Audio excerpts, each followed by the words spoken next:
So as you can see, what I'm working with is an ancient pair of stairs leading to the basement. Although we've been here for a while, this was going to be my first home project over a year ago, and I just never got around to it. And now I'm just embarrassed and sad that I couldn't get to it sooner. Although Miranda's father, when he was well, is an incredible home repair guy. Like, he does amazing work to the house upstairs and things that he's installed. As you can see around me, he has tools that would make a contractor drool. The most important of which on this job is going to be this circular saw, which, as you can see, it's cordless. Now I'm going to be replacing this ancient pair of steps, which you can see is not the greatest construction. I'm sure they were here when they bought the house like 50 years ago, but it doesn't, not that I'm a contractor or anything, but you can look at this and see it's not really up to code. This should actually be thicker. This stair stringer, it should actually be at least 3 inches thick, and right here it's thin. It is supported, which is good, and that is in the ground. I am actually going to have to replace the stair stringer, which is this piece here. I've already bought the wood. It's outside. I'm going to be marking it off with the dimensions of 8 and 7 3/4, because from the space that I have, I've calculated my total rise and total run, which is the length and breadth that the staircase is allowed to be given the space that I have. It can maybe vary a few inches in length, but the rise, I probably got maybe 2 inches, but to get it fit in here, because I've already made my calculations that the rise for 10 steps is going to end up where it's going to end up. I'm tall, so I need that. And although I am going to replace these with wider boards that give me a lip of about 1.5 inches, that's cool, because I have bigger feet. And sometimes when you're carrying stuff down the steps, I need more surface for my feet to maintain stability. But yeah, this is going to be my first home project, and I'm looking forward to it.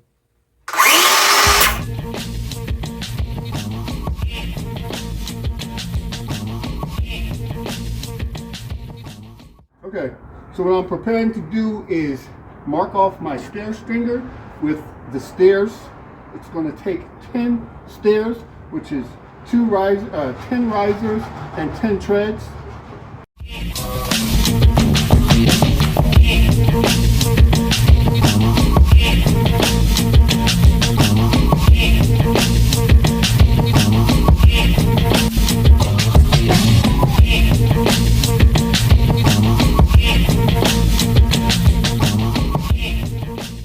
Now that I've drawn all my guidelines for my stair stringer with the rises and the treads, I'm going to cut them out.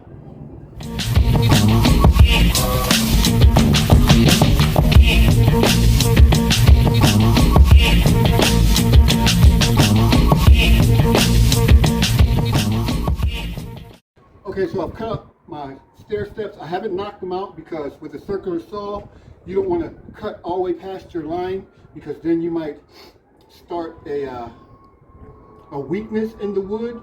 So I'm going to use a straight edge blade, whereas a round blade, it only cuts like a round, if you understand. This will straighten it out.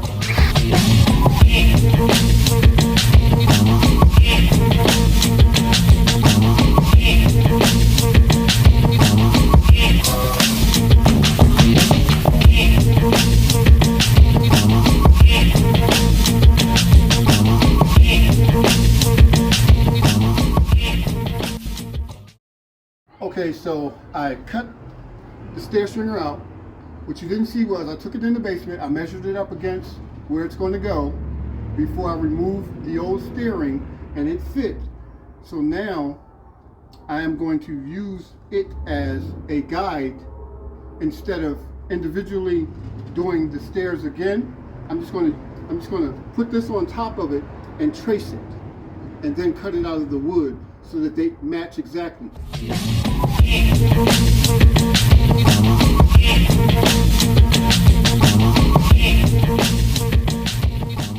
But I'm going to use a pen because I had problems seeing the pencil, and I don't need to make an erase since I'm just tracing.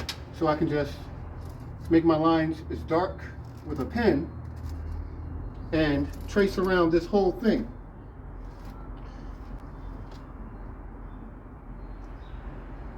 Now, also, what I learned is when I do this trace, I need to do what's called eating the line.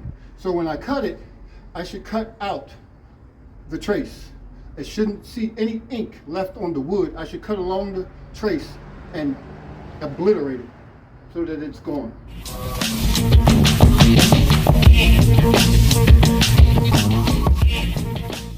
Well, as you can see, I took down ancient steps, 100-year-old steps.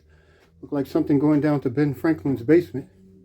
And I am preparing to put the header up. I got to take this last final step, take it down and put up the new header, mark it off so that I could start my new staircase. Job is done. Took me 12 hours. It was a solo project. And I learned some things because you definitely need help sometimes with lifting things and holding things in place. But I wound up finding a way to do it. And I learned some things about myself in that I second-guessed myself and I cut off the top step because when I came in to make my measurements, I didn't think that I needed that top step. It didn't fit, but then I realized I had to make some other adjustments to replace the top step. So now I have, instead of 10 steps, I have 9, if you haven't noticed, but I made it work. Even with going back and forth to Home Depot, it was a 12-hour project. I ran out of batteries on my saw. The camera fell a couple of times. Yeah, it was a lot of mess, but it was a learning experience. I got the steps done, and I feel really good about them.